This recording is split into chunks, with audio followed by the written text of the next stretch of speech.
Astaghfirullahaladzim, astaghfirullahaladzim, astaghfirullahaladzim wa atubu ilaih.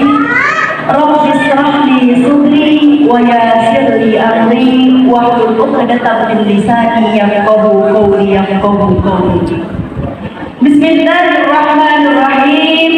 Assalamualaikum warahmatullahi wabarakatuh.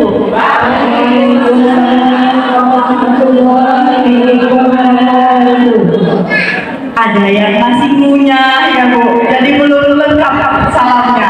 Ada yang masih sambil main HP, ada yang masih ngobrol. Kita ulangi sekali lagi, jawab salamnya lebih semangat, Assalamualaikum warahmatullahi wabarakatuh.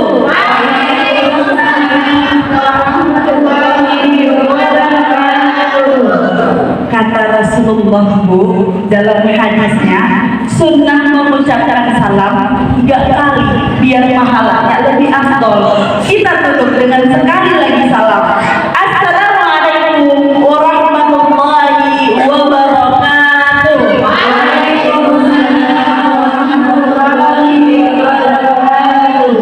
Alhamdulillah, alhamdulillahilladzi arsala rasulahu bil huda wa dinil haqq liyuzhirahu 'ala dini kulli wa kafa billahi shahida. Asyhadu an la ilaha illallah wa asyhadu anna Muhammadan abduhu wa rasuluhu alladzi la nabiyya wa la rasulahu ba'da. Amma ba'du. Yang saya hormati Bapak PCN Margasari, yang saya hormati Ibu PCA Margasari, Bapak Kades Desa Cembayan, kemudian juga ada pimpinan ranting Muhammadiyah ranting Bukasari, pimpinan ranting Aisyah ranting Bukasari, pimpinan cabang Nasyatul Aisyah Margasari, pimpinan ranting Nasyatul Aisyah ranting Bukasari, pimpinan ranting Nasyatul Aisyah secabang Margasari, serta ibu-ibu semuanya yang insya Allah terkabul di surga. Allahumma amin. Bu, kita buat kesepakatan dulu boleh? Katanya Bu, di dunia ini ras paling terkuat siapa Bu? Tanyanya ke bapak-bapak dulu. Soalnya di sini bapak-bapak ini cuma 4 orang. Ayo lu. Pak, ras yang terkuat di muka bumi siapa Pak? Oh, ini ada istri kita kayak gini Pak. Siapa Pak? Gitu ya. Katanya Bu, ras terkuat di muka bumi siapa Ibu? Mama. Lampusannya sebelah kanan, beloknya kemana Bu? Iya Bu? Iya. Jadi kita buat kesepakatan dulu. Hari ini, hari pengisi di ras terkuat di muka bumi. Jadi kita buat dulu kesepakatannya, biar kita sama-sama enak dan semoga apa yang disampaikan hari ini benar-benar bisa sampai ke kita, masuk ke hati, masuk ke pikiran sehingga mudah untuk diamalkan. Apa kesepakatannya? Nah, kalau mungkin yang orang Marga Ayu, ya kan, ibu-ibu NA Marga Ayu, ibu-ibu Aisyah Marga Ayu, udah biasa. Kalau hari bilang ibu-ibu, jawabnya apa Bu? Wah, 1 orang yang ingat bisilah, gak ingat bisilah. Nah, jadi kalau misalnya kosa kata orang Medan ini Bu, baru sedikit, jadi yang dikit-dikit aja, masih taunya dalam, gitu ya Bu.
dengan kesepakatan. Kalau dibilang ibu-ibu jawabannya baik.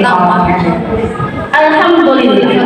Alhamdulillahirabbil alamin atas segala nikmat dan karunia yang telah Allah berikan kepada kita. Alhamdulillah atas segala nikmat apapun yang telah kita dapatkan hari ini. Kira-kira hari ini nikmat yang kita rasakan apa itu? Nikmat sehat, nikmat apa lagi? Nikmat Islam, nikmat apa lagi? Nikmat iman, nikmat waktu. Bapak proyek semangat ini. Ayo jangan sampai kalah dulu. Ibu-ibu apa lagi bu nikmatnya? Ini nggak ada yang bilang nikmat punya suami soleh itu. Bukan pengen bawa suami ke rumah orang. Ya bu, termasuk salah satu nikmat, bener nggak bu?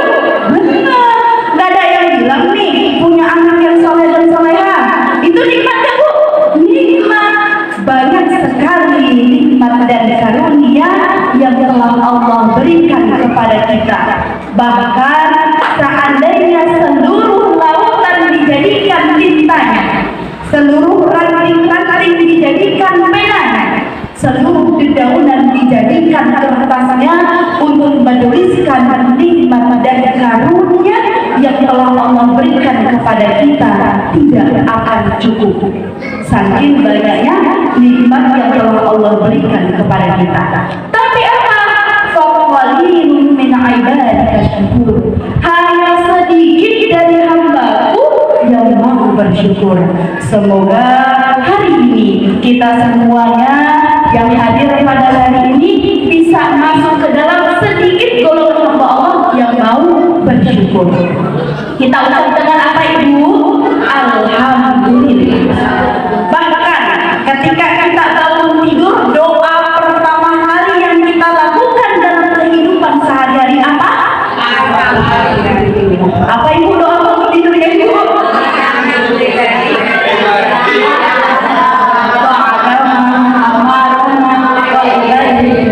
Tuh, udah baca doa bangun tidur ya bu? Nanti kamu tidur lagi, ya kan?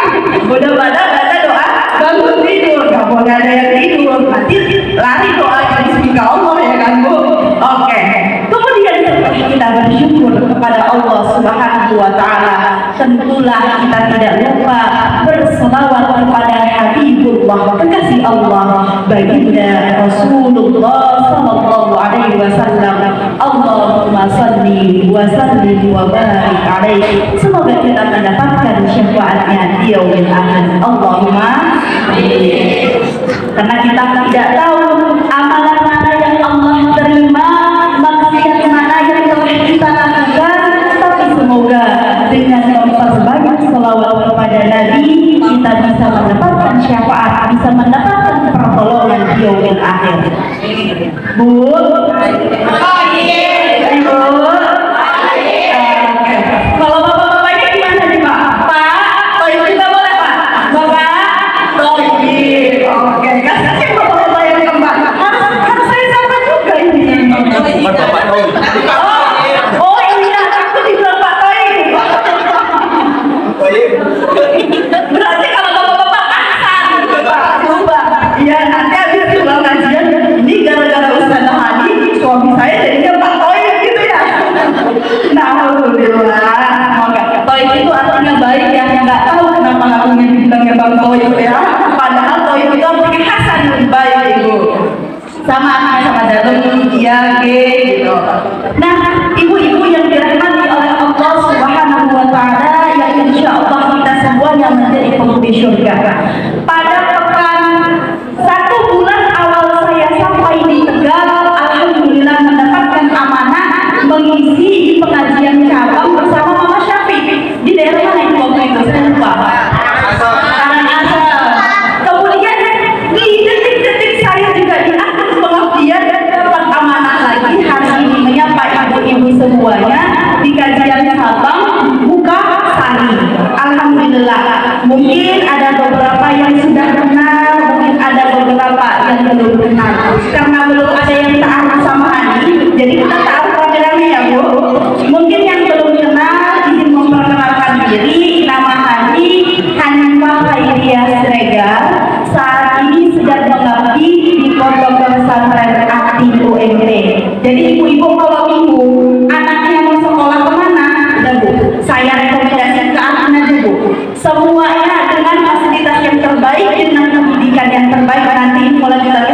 lain lah ceritanya ya Bu. Jadi intinya udah lupakan asal saya dari Medan, tapi yang diingat apa? Ustazah pondok pesantren Aceh. Udah itu aja identitas saya. Ya Bu. Alhamdulillah pada tahun 2019 saya menyelesaikan pendidikan di Universitas Al-Azhar Kairo pada jurusan Syariah Islamiyah. Makanya pada kajian cabang lalu itu kita bedah fikih, saya langsung membawa beberapa kitab membahas bedah fikih sholat, ibadah sholat dari wudu, sholat dan lain sebagainya serta toharoh. Tapi pada kesempatan kali ini saya sengaja tidak membahas fikih, tapi kita lebih membahas yang mungkin keseharian yang sudah kita lalui, tapi mungkin ada beberapa kesalahan yang harus kita perbaiki. Yaitu hari ini kita akan membahas kilau pahala di lelahnya perempuan atau lebih tepatnya seorang muslimah. Kita akan bedah amalan-amalan mulia yang bisa dilakukan perempuan setiap harinya. Ibu-ibu tadi kesini ada yang merasa capek nggak? Ngos-ngosan nggak Bu? Panas-panas ya Bu? Oh ya, banyak yang semangat di belakang. Udah capek-capek ngos-ngosan. Berarti Bu belum mulai ceramahnya, ibu-ibu udah dapat tuan berkahnya. Karena apa? Udah merasakan lelahnya perempuan, salah satunya dengan semangat menuntut ilmu. Jadi menuntut ilmu bukan hanya dalam kelas, hari ini kita dalam kelas juga ya Bu. Bukan hanya di pelajaran sekolah, tapi ternyata sesimpel hadir ke dalam kajian, sesimpel memutar ceramah di rumah sambil memasak, sambil menyetrika dan lain sebagainya juga dikatakan jihad fi sabilillah, yaitu apa? Dengan semangat menuntut ilmu. Jadi bukan karena bilang udah ibu-ibu mah nggak bisa sekolah lagi, udah mbak-mbak mah nggak bisa sekolah lagi. Coba kita lihat di zaman yang penuh teknologi, di zaman yang seharusnya penuh dengan kemudahan, malah kita semakin mudah untuk mengakses ilmu tersebut. Tinggal klik di YouTube, ibu mau dengarnya nyanyi-nyanyi atau mau dengarnya ceramah, nggak salah kok dengar lagu-lagu, tapi tetap kita imbangi dunia wal akhirah. Kita imbangi antara dunia dan akhirat. Mengapa lelah perempuan sangat bernilai di sisi Allah? Kenapa nggak yang dibahas lelahnya laki-laki? Padahal ya Pak yang capek cari nafkah Bapak, ya Pak. Tapi yang hari ini dibahas lelahnya perempuan itu sangat bernilai besar di sisi Allah. Yang pertama, lelah yang seperti apa? Yaitu lelah yang dilakukan untuk keluarga dan diniatkan untuk ibadah. Rasulullah SAW bersabda, sungguh engkau tidak menambahkan satu nafkah pun karena mengharap ridho Allah, kecuali engkau akan diberi pahala karenanya, walaupun hanya makanan yang engkau suapkan ke mulut istrimu. Hadis riwayat Bukhari. Pak, ternyata capek-capek Bapak cari nafkah di luar, Bapak dapat rezeki, uangnya ada, beli makanan, jangan langsung dikasih ke istri Pak, disuapin istrinya dengan romantis, pahalanya berdobel-dobel Pak. Ini langsung di dalam sebuah hadisnya sahih, sebagaimana yang dilakukan oleh Rasulullah SAW yang sangat romantis kepada istrinya Aisyah radhiyallahu anha. Hadis ini menunjukkan apa? Bahwa setiap bentuk pelayanan dalam keluarga itu bernilai ibadah jika diniatkan karena Allah. Bagaimana dengan perempuan? Karena kita dicari nafkah. Sesimpel perempuan memasak, kita niatkan untuk ibadah. Perempuan mencuci, kita niatkan untuk ibadah.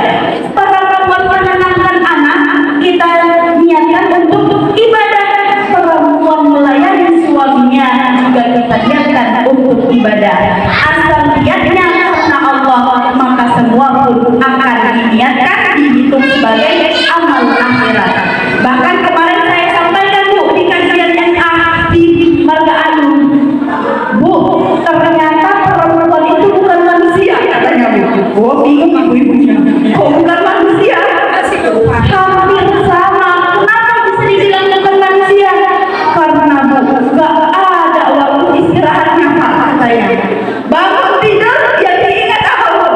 Hari ini masak apa ya untuk suami? Gitu Bu. Udah masak. Ini tadi cucian masih ada lagi nggak yang di kamar? Bapak-bapak biasanya nggak suka naruh cucian langsung di ember ya Bu, digantung ya Bu. Kalau naruh handuk biasanya bapak-bapak di mana Bu? Di kasur Bu. Nah, tapi semua lelah itu kalau diniatkan karena Allah menjadi ibadah. Jadi bapaknya jangan langsung direpetin Bu.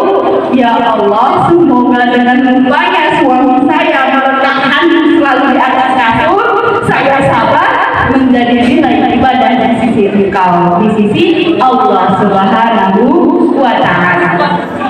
Jadi saking kenapa tadi dilakukan manusia? Karena hampir 24 jam, walaupun tangannya kadang terdiam sambil scroll atau nonton TV, otaknya main. Ini bentar lagi jemput anak. Ini setelah ini harus setrika baju anak untuk besok. Belum lagi tiba-tiba anak rewel dan lain sebagainya. Makanya lah luar biasanya seorang perempuan, apalagi seorang istri dan seorang ibu. Bahkan saya sendiri seorang perempuan, kalau dititipkan lagi capek-capeknya, geluhnya ke siapa? Ke ibu. Jarang banget kalau anak geluhnya ke bapak. Udah saya cerita sama ibumu, gitu ya. Biasa perempuan itu ada nalurinya, naluri hati. Ar-Rahman, Ar-Rahim. Allah yang Maha Pengasih lagi Maha Penyayang, tapi naluri kasih sayang itu diletakkan kepada perempuan. Tapi kalau mau bicara logika, baru ada ceritanya ke bapak. Pak, kalau kayak gini gimana Pak? Nah, tapi kalau udah soal perasaan, itu biasanya anak-anak tadinya siapa Bu? Ibu, ya kan? Bangun tidur, Pak, ibu mana? Ada yang hilang yang ditanya apa? Bu, ini di mana? Bukan Pak, tadi bajunya di mana? Pasti yang dicari ibu. Luar biasanya seorang perempuan. Bu,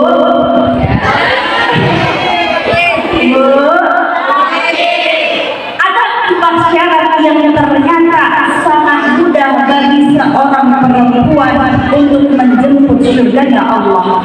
Dalam sebuah hadis yang langsung termaktub dalam kitab Salat Sunnah Darsat Lisaiman, yaitu karangan Syekh Abu Anas Husain Al-Ali, berikut disebutkan bahwa Rasulullah SAW bersabda, "Idza sallat al-mar'atu khamsaha wa sallat syahraha wa hafizat farjaha wa ata'at zawjaha qila laha udkhulil jannah min ayyi abwabil jannah syi'ti." Ternyata kuncinya ada 4 jika seorang perempuan ingin mendapatkan surganya Allah. Apa itu? Yang pertama, idza sallat al-mar'atu khamsaha, jika dia menegakkan sholat 5 waktu. 5 waktu, tidak disebutkan sunnahnya. Berarti kalau ibu-ibu menjalankan ibadah wajib dan sunnahnya, pahalanya lebih luar biasa. Tapi dibedah lagi, sholat 5 waktu yang seperti apa? Apakah sudah tepat waktu?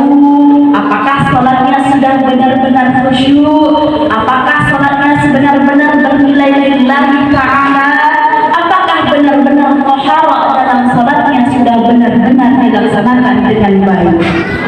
Kemudian setelah sholat apa? Yang kedua yaitu hafizat farjaha, menjaga kemaluannya, termasuk menjaga kehormatannya untuk suami. Sesimpel apa Ibu? Sesimpel ketika kita di luar, coba perhatikan jangan sampai ada aurat yang terbuka. Sesimpel ibu yang biasanya di rumah tidak membiarkan laki-laki lain masuk ke dalam rumah tanpa seizin suami, itu juga termasuk menjaga kehormatan. Sesimpel apa? Sesimpel pergi kemanapun meminta izin kepada suami. Bu, hari ini udah minta izin? Udah tahu suami, udah tahu suaminya ibu pergi kemana? Berarti nanti kalau ada bapak-bapak datang, berarti itu mau cari istrinya ya Bu. Udah tahu jemputnya kemana ya Bu. Kemudian setelah itu apa? Jika dia berpuasa di bulan Ramadan, bentar lagi kita masuk bulan Ramadan.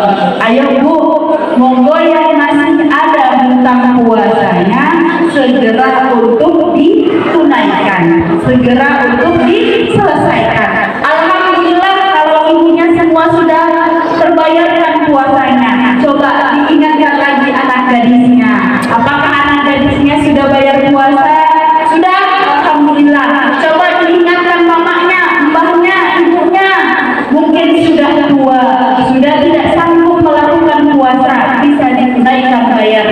diganti puasanya dengan memberi makan orang miskin atau yatim piatu.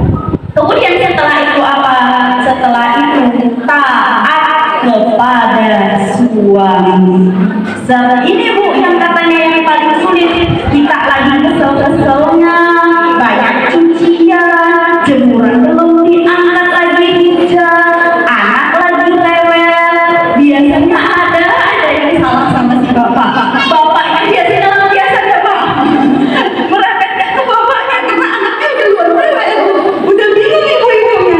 Terkadang perempuan juga semuanya udah aman-aman aja, tapi yang pengen aja gitu, ngomong aja ya Bu, kayak lagi pengen aja kesel gitu. Apalagi kalau lagi hormon, lagi haid, mohon maafnya, rasanya semuanya mau dimakan ya Bu, rasanya semuanya bikin emosi ya Bu. Nah disitulah titik Allah uji kesabaran seorang perempuan, terutama dalam taat kepada suami. Hadis ini diriwayatkan oleh Ahmad dan Ibnu Hibban dalam Sahih Al-Jami'. Jadi sanadnya adalah sahih sehingga bisa kita amalkan. Membahas berbicara tentang perempuan salihah. Dalam sebuah hadis disebutkan Rasulullah Shallallahu Alaihi Wasallam bersabda, "Sayyidatul nisa'i ahlil jannah arba'ah, Maryam bintu Imran wa Fatimah bintu Rasulullah Shallallahu Alaihi Wasallam wa Khadiijah bintu Khuwailid wa Asiyah." Pemuka wanita ahli surga itu ada 4. Bu, kita bedah sedikit kisah. Ternyata perempuan Bu bukan hanya mendapatkan surga dengan 4 cara yang mungkin kita rasa mudah, puasa, melakukan puasa Ramadan, menjaga kehormatan, juga taat kepada suami. Ternyata ada kisah seorang perempuan yang dia tidak mudah untuk melakukan keimanan, diuji dengan orang terdekatnya. Kalau saya tanya Bu, kira-kira kalau seorang istri, orang terdekatnya siapa? Suami. Na'udzubillah. Inilah 4 orang perempuan yang langsung Allah uji dari orang terdekatnya. Kalau ibu-ibu ngeluh ke siapa? Ke suami. Ada yang pengen diceritain ke siapa? Ke suami. Pengen pahalanya double, ibadahnya bareng siapa? Bareng suami. Tapi 4 perempuan ini Allah uji dengan seorang suami yang durhaka. Ya, bukan hanya ada istri yang durhaka, suami juga ada. Apa ini 4 perempuan tersebut? Tapi dengan kesulitannya menjaga keimanan dan ketakwaan, Allah langsung yang menetapkan bahwa mereka Allah jadikan menjadi pertama perempuan penghuni surga. Siapa itu tadi? Yang pertama kita bedah adalah Asia binti Muzahir. Pernah dengar Bu? Pernah siapa beliau Bu? Istri Fir'aun. Saya udah lihat langsung Bu Fir'aunnya di Mesir. Ada muslimnya Bu, benar-benar hitam Bu, benar-benar Allah azab Bu. Asli seluruh tubuhnya itu masih utuh kecuali bagian organ tubuhnya. Ini di sini di tab saya masih ada dokumentasinya. Kenapa Fir'aun itu tidak Allah terima ke dalam muka bumi, tidak dikuburkan? Agar menjadi pelajaran untuk umat-umat setelahnya. Jadi pertama kali saya datang ke museum itu Bu, merinding bawaannya. Dan apa yang berikan? Ya Allah, semoga kelak ketika aku menjadi seorang istri, mampu menjadi istri yang salihah dan jangan sampai diuji dengan mendapatkan suami yang na'udzubillah. Itu termasuk nikmat Bu. Jadi salah satunya nikmat yang makanya saya bilang tadi, alhamdulillah, insya Allah di sini semua suaminya soleh-soleh ya Bu. Allahumma amin. Asia, perempuan mulia yang tetap beriman kepada Allah meskipun hidupnya bersama suami yang paling durhaka dalam sejarah. Keutamaan Aisyah langsung dimaksudkannya dalam Al-Quran di dalam surah At-Tahrim ayat 11 yang artinya dan Allah membuat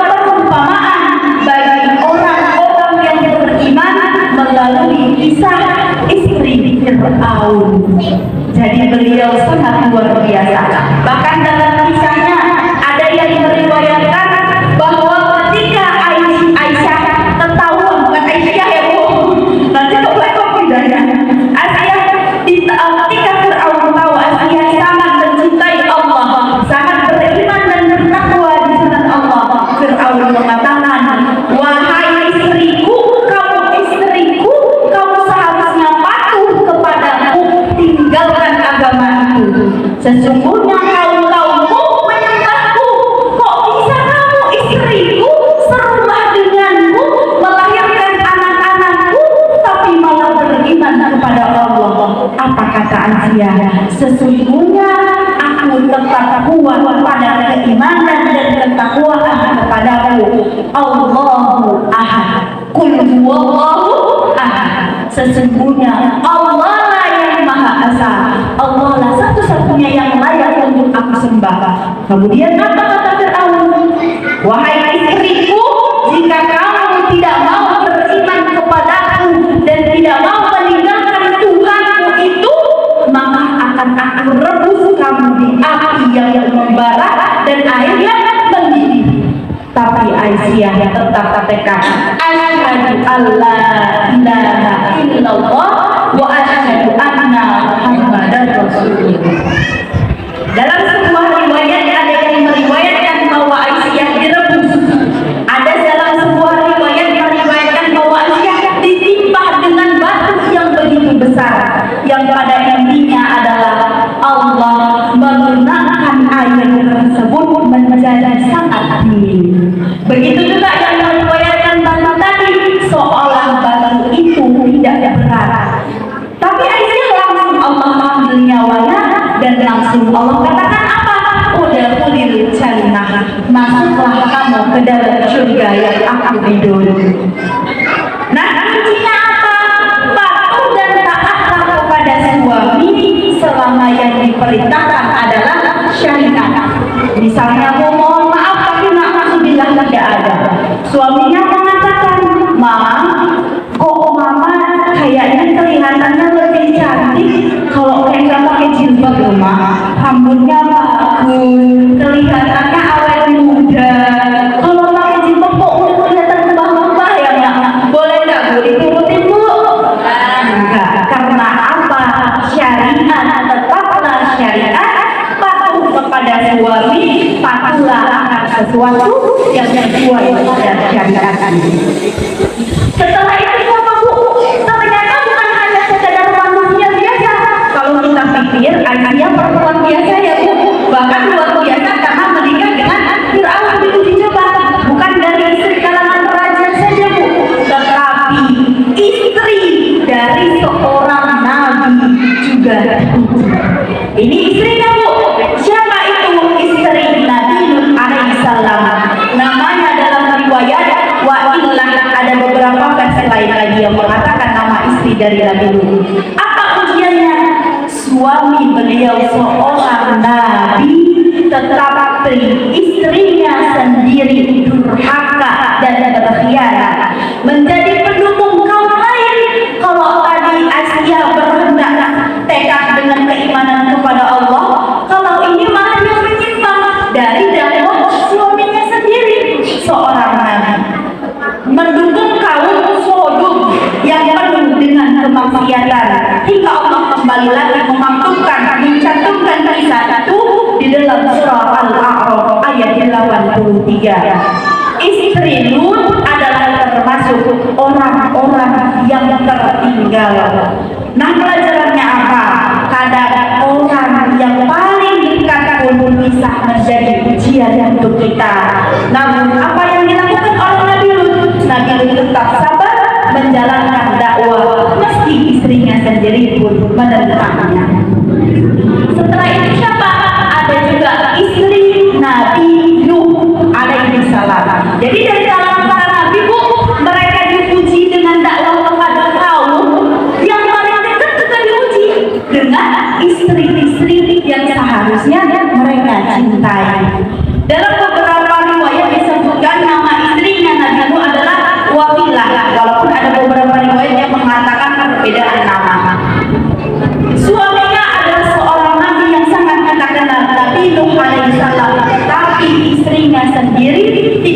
beriman dan sering menggagalkan dakwah nabinya, menggagalkan dakwah suaminya, yaitu Nabi Nuh alaihissalam. Allah kembali menentukan kisahnya di dalam surah At-Tahrim ayat 10. Istri Nuh keduanya berada di bawah pengawasan dua hamba Allah yang salih, yaitu para nabi, namun kedua istri itu durhaka. Untuk kisah lebih lanjutnya nanti boleh ibu buka surah At-Tahrim ayat 10. Kemudian setelah itu ada siapa? Ada Ummu Habibah Ramlah binti Abu Sufyan yang termasuk istri Nabi Muhammad sallallahu alaihi wasallam. Ia hidup bersama suaminya, yaitu dia seorang muslim yang berhijrah ke Habasah. Namun jadi sebelum menjadi seorang istrinya Rasulullah, beliau seorang janda. Sebelumnya itu menjadi istri dari Ubaidillah bin Jasi, seorang muslim yang berhijrah ke Habasyah. Namun suaminya murtad, masuk ke Kristen dan mati dalam keadaan kafir. Kemudian Ummu Habibah tetap tegar dengan keimanan dan keislaman hingga akhirnya suaminya meninggal wafat, dan dengan kesabarannya, dengan kemuliaannya, hingga akhirnya Allah takdirkan menjadi istri dari Nabi Muhammad sallallahu alaihi wasallam.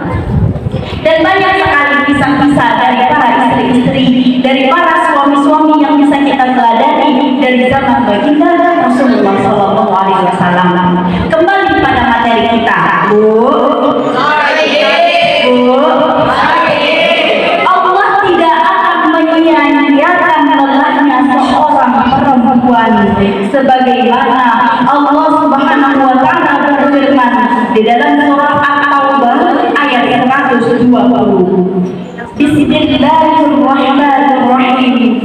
Innallaha la yudhi'u ajral muhsinin. Sesungguhnya Allah tidak menyia-nyiakan pahala bagi orang-orang yang berbuat kebaikan.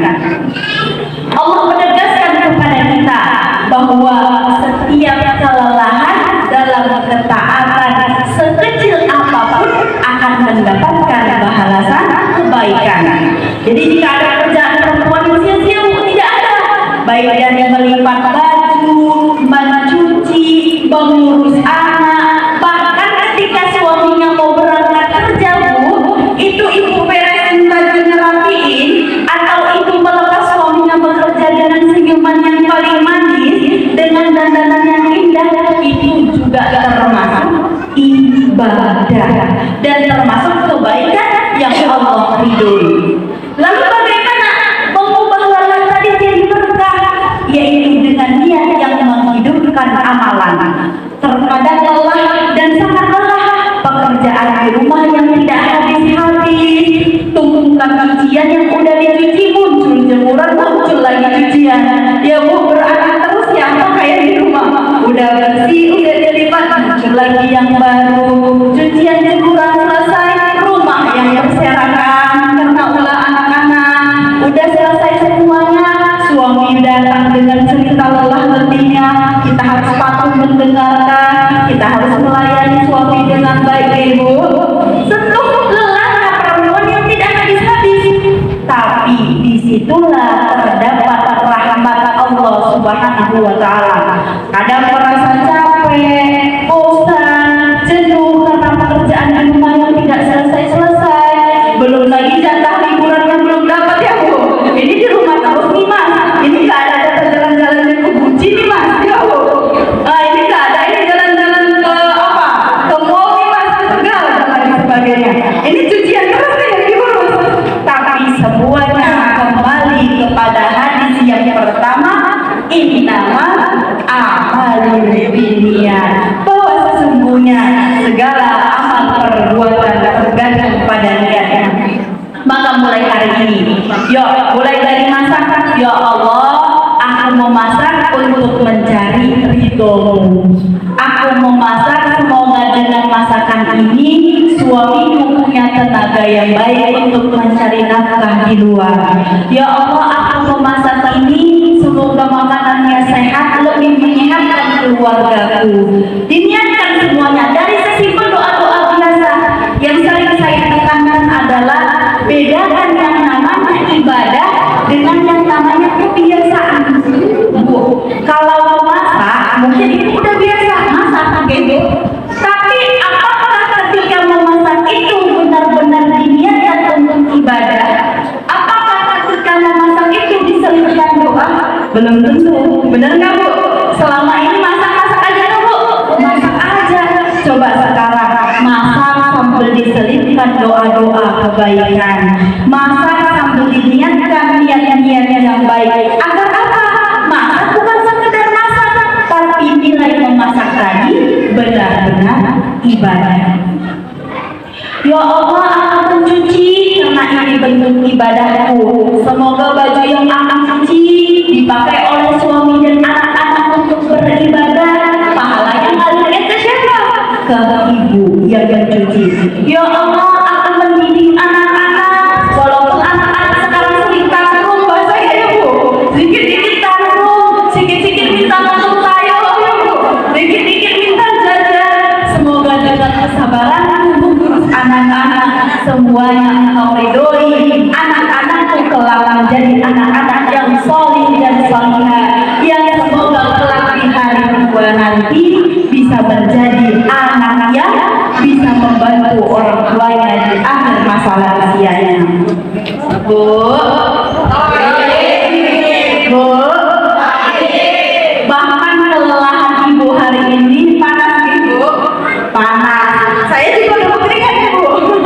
Tapi semoga sebutir keringat yang menetes semuanya dinilai Allah dengan ibadah. Jadi bukan hanya di rumah ya Bu, kita menuntut ilmu hari ini panas-panasan, terus juga apa Bu? Lelah, menahan ngantuk ya Bu. Atau kan sudah nonton sinetron ya Bu.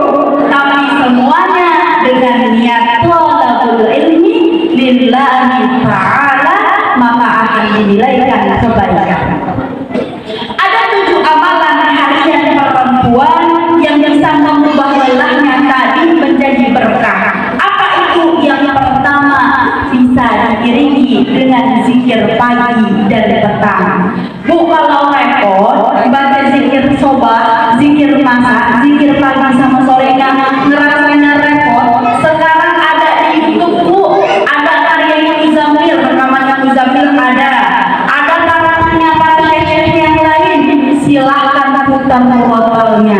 Jadi Bu, kalau mau denger dangdut, mau denger lagu yang lain, lagu qasidah boleh. Mungkin di siang, di sore hari, pagi-pagi apa yang diputar? Boleh diputar dengan zikir sobat. Mendengarkan murotal zikir pagi dan petang. Ketika pagi hari setelah subuh atau sore hari ketika setelah sholat asar. Insya Allah tadi yang musik-musiknya berganti dengan zikir, insya Allah rumahnya pun diiringi dengan berkahnya para malaikat. Bagaimana Bu? Dangdutan. Nah itu Bu gunanya kajian itu Bu. Kalau kita datang kajian tapi tidak ada perubahan, kita ya kan Bu? Jadi kuncinya dari kajian itu apa? Kan kita menambah ilmu. Kita tahu, oh sekarang berarti kan dibilang tidak dilarang secara mutlak, pelan-pelan. Tidak apa-apa putar musik jika masih ada rasa ingin mendengar musik. Tapi kan ada 24 jam Bu. Gak capek tuh keimanan kita terus dengarnya apa? Lagu apa Bu? Lagu Jawa ya Bu? Apa? Tapi zikir sabah paling hanya 5-10 menit. Kalau dengar rekaman bahkan lebih singkat lagi. Nah, sampai kita bacanya merasa panjang banget, cukup dengarkan. Sebagaimana kalau lagu bisa menenangkan hati, masa zikir kepada Allah tidak bisa menenangkan hati kita? Jika ternyata kita lebih nyaman mendengarkan suara lagu, coba tanyakan lagi. Bisa jadi disitulah titik keimanan dan ketakwaan kita yang semakin redup. Ya, jadi jangan sampai kita lebih nyaman dengar musiknya Bu. Boleh, tapi Jangan sampai musik lebih indah didengar dibanding zikir dan kalam Allah. Allah Subhanahu wa taala berfirman di dalam surah Al-Ahzab ayat 41 sampai dengan 42. Bismillahirrahmanirrahim. Ya ayyuhalladzina amanu dzkurullaha dzikran katsiran. Wahai orang-orang yang beriman, ingatlah kepada Allah dengan mengingat namanya sebanyak-banyaknya. Jadi kalau udah ingat suami Bu, ingat juga Allah Bu. Jangan suami terus yang diingat Bu, jangan anak terus yang diingat Bu. Tapi tetap selipkan dalam 24 jam tadi untuk mengingat siapa yang memberi kita suami? Allah. Siapa yang memberikan kita anak? Allah. Maka jangan sampai kita lebih banyak mengingat dunia sampai lupa bahwa dunia dan akhirat harus seimbang. Wasabbihuhu bukratan wa asila, dan bertasbihlah kepadanya pada waktu pagi dan petang. Kemudian Rasulullah SAW kembali memperkuat dengan sabdanya, zikir akan menjadikan hati tenang. Hadis riwayat Tirmizi. Jadi kalau ibu merasa lagi ngedumel, merasa kerjaan lagi numpuk, lagi banyak-banyaknya beban pikiran dan lain permasalahan hidup, tatma'innal qulub bil Qur'an wa bidzikr. Penenang hati sesungguhnya adalah dengan Al-Quran dan berzikir kepada Allah Subhanahu wa ta'ala. Kemudian setelah itu apa? Membaca Al-Quran walau hanya 1 halaman. Sekarang banyak sekali ibu-ibu yang berlomba-lomba menyekolahkan anaknya di pendidikan agama. Alhamdulillah bagus. Anaknya dimasukkan ke FDTA, anaknya dimasukkan ke pondok pesantren, apalagi masukkan ke pondok pesantren artinya Bu, dimasukkan ke sekolah-sekolah agama. Bagus Bu. Tapi pertanyaannya, Bu, anak-anaknya dimasukkan ke sekolah agama gunanya untuk apa? Biar belajar agama, biar anaknya menjadi anak yang soleh dan soleha. Tapi jangan pernah lupa bahwa pendidikan yang utama untuk seorang anak diambil dari mana Bu? Dari dalam rumahnya. Kok anak saya susah banget dibilangin? Kok anak saya ngedumel banget? Coba kita introspeksi diri. Kita nyuruh anak baca Al-Quran, apakah ibunya sudah memberikan contoh membaca Al-Quran? Kita menyuruh anaknya sholat tepat waktu, apakah seorang ibu sudah memberikan contoh memberikan sholat tepat waktu? Ya, tentu seorang anak akan mencontoh bagaimana kehidupan yang ada di dalam rumah. Makanya kalau saya sama ayah saya sama ibu saya bilang, sebanyak apapun kerja kelompok waktu sekolah, ternyata kerja kelompok yang paling sulit itu apa Bu? Kerja kelompok suami dan istri. Benar nggak Bu? Benar. Kalau kerja kelompok di rumah Bu, siap presentasi dapat nilai selesai. Kalau kerja kelompok suami dan istri nggak selesai Bu. Harus nih lagi ada saya sama suami di depan anak harus kiamat ya Bu. Terus kalau ada hal-hal apapun tetap harus memberikan hal yang terbaik di depan anak-anaknya, karena lagi-lagi pendidikan yang paling utama didapatkan seorang anak dari dalam rumahnya. Seorang anak tidak akan jauh-jauh mencari suri tauladan. Ia akan melihat, oh ayahku rajin ke masjid, aku pun sebagai seorang anak harus rajin ke masjid. Oh ibuku patuh pada ayahku, maka aku sebagai seorang anak patuh kepada ayah dan ibuku dan lain sebagainya. Kemudian setelah itu apa amalan yang paling mudah, yaitu adalah senyuman. Senyuman Bu, sebetek-betek apapun, sekesel-kesel apapun, sama suami harus tetap tersenyum, sama anak harus tetap tersenyum. Anaknya datang dari luar, mama mau cerita, tapi biasa anaknya ngancam dulu, ya nggak deh? Kalau mau cerita ke ibu sering bilang nggak, ma mau cerita, tapi jangan marah ya, ya kan? Jangan marah ya, udah ditenangkan dulu sama ibunya, enggak Bu? Kalau anak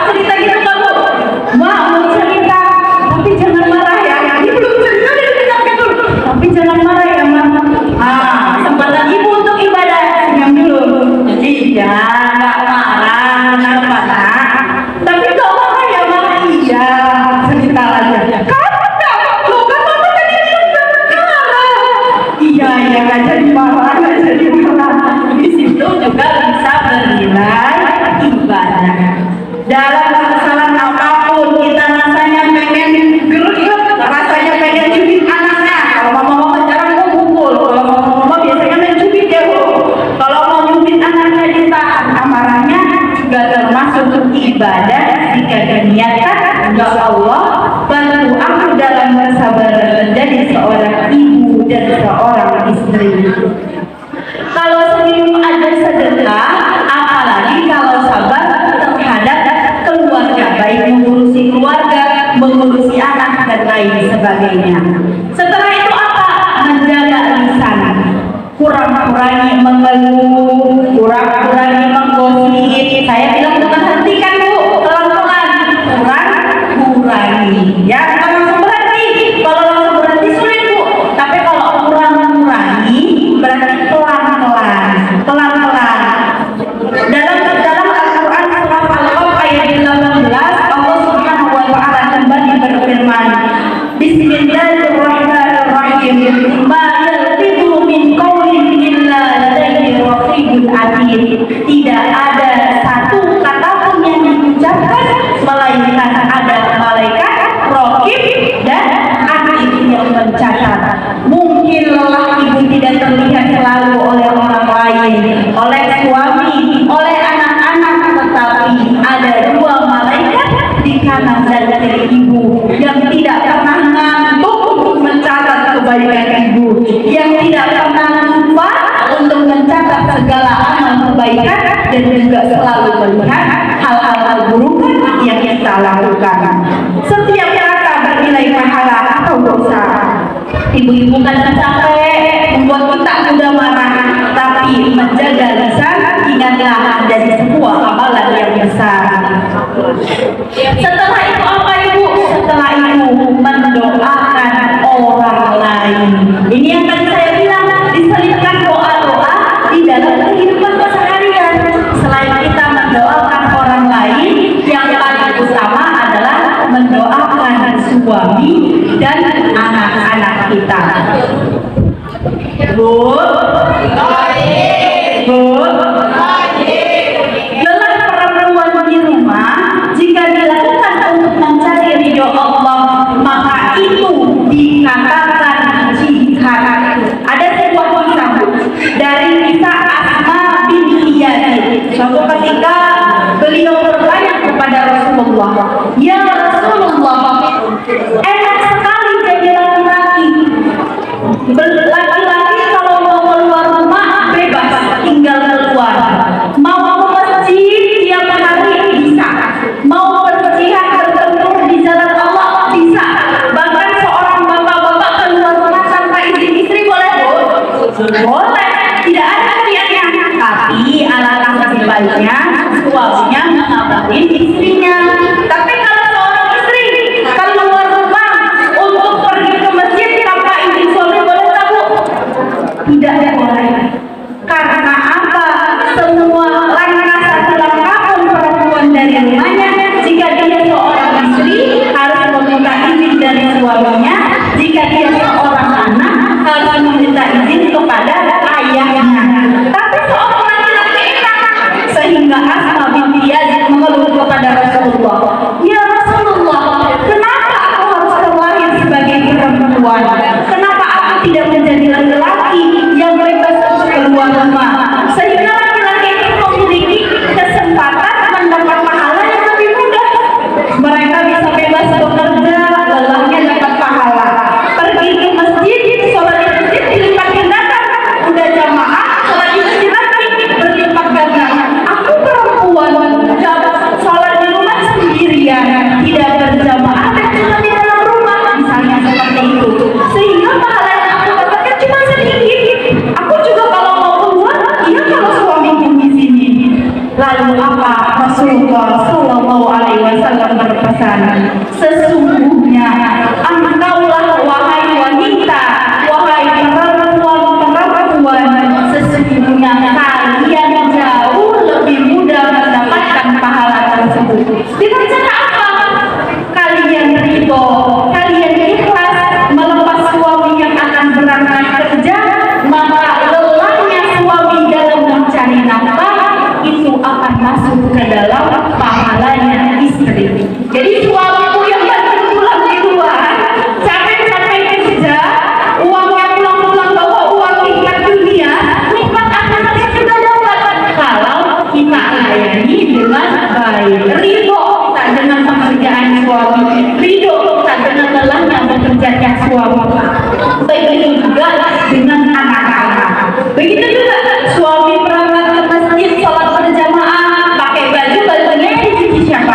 cuci istri.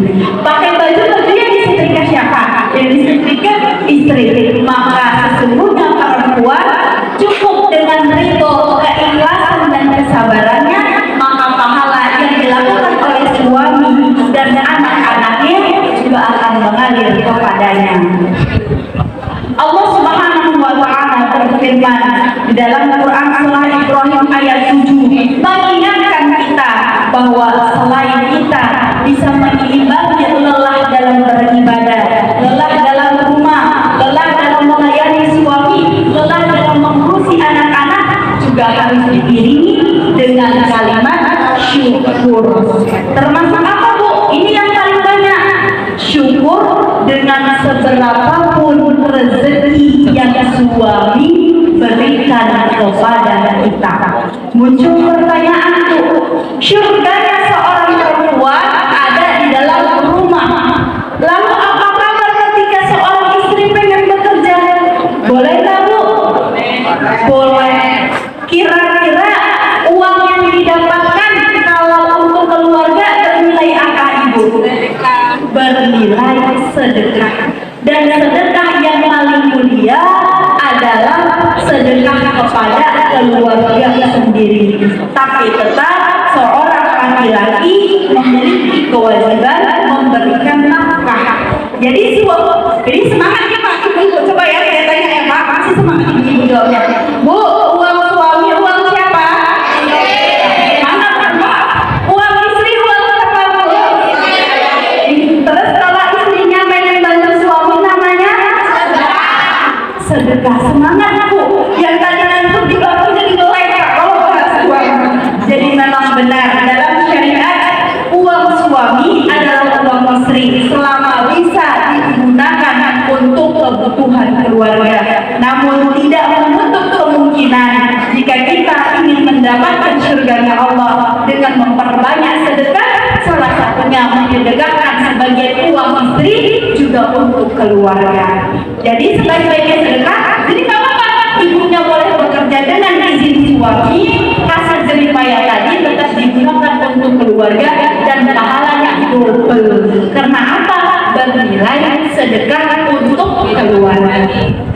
Apapun, tapi tetap usahakan carilah pekerjaan yang tidak menjatuhkan marwah kita sebagai seorang perempuan, dan tetap pekerjaan yang diridhoi oleh suami.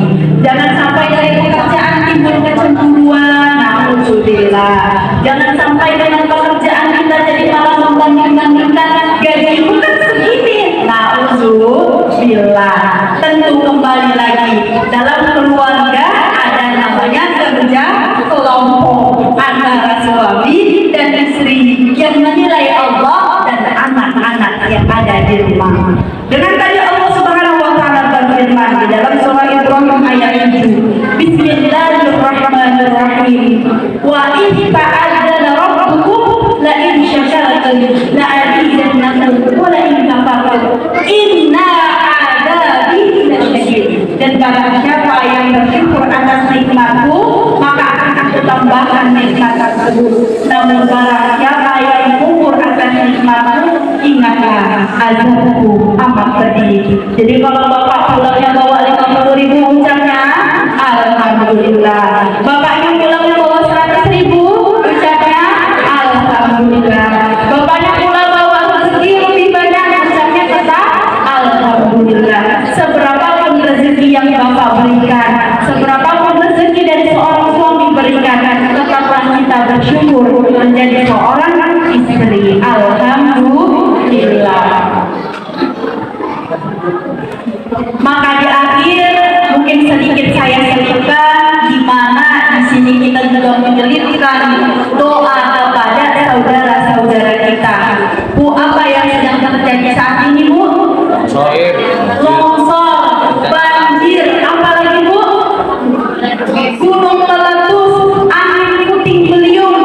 Betapa banyak saudara-saudara kita yang saat ini sedang terkena musibah. Di mana, Bu?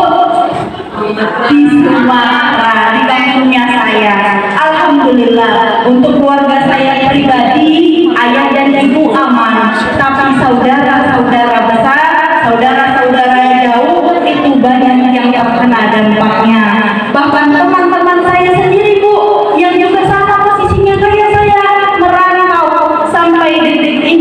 sudah 3 kali 24 jam, dalam artian sudah 3 hari tidak dapat kabar dari orang tuanya, tidak tahu apakah orang tuanya sedang di atas loteng, apakah sedang di atas pohon, apakah sedang mengungsi di daerah mana, karena banyak yang listrik yang terputus, banyak jembatan yang hanyut, banyak kerusakan-kerusakan lainnya. Dan ini merupakan juga salah satu yang harus kita syukuri karena kita masih dalam keadaan yang aman. Tapi jangan lupa untuk mendoakan saudara-saudara kita. Di penutup ini, di hari dia khosatan untuk seluruh saudara-saudara kita yang tertimpa musibah, untuk para sanak saudara yang sedang tertimpa musibah, semoga diberikan kesabaran, keikhlasan, kekuatan, dan semoga segala bencana segera Allah redakan, dan semoga kita bisa mengambil hikmah dan pelajaran dari apa yang terjadi di hari dia untuk Al-Fatihah.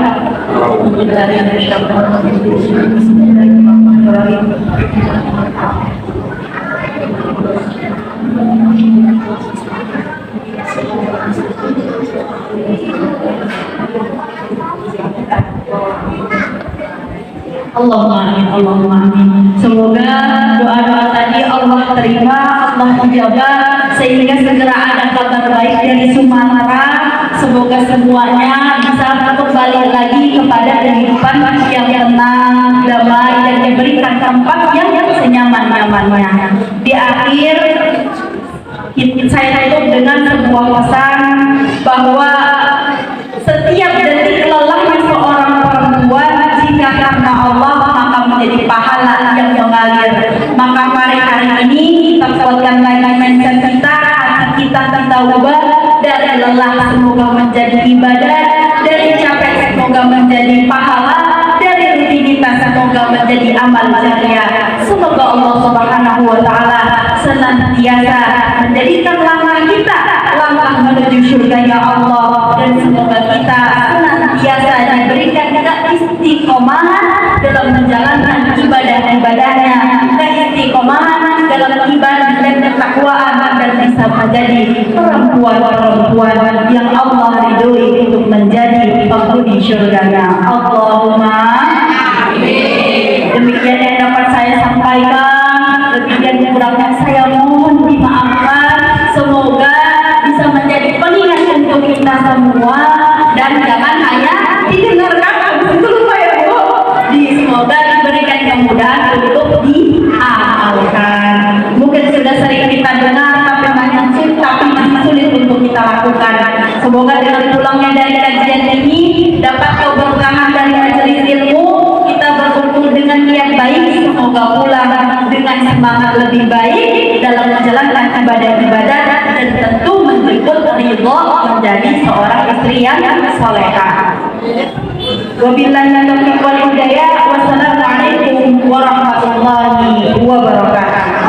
Waalaikumsalam warahmatullahi wabarakatuh.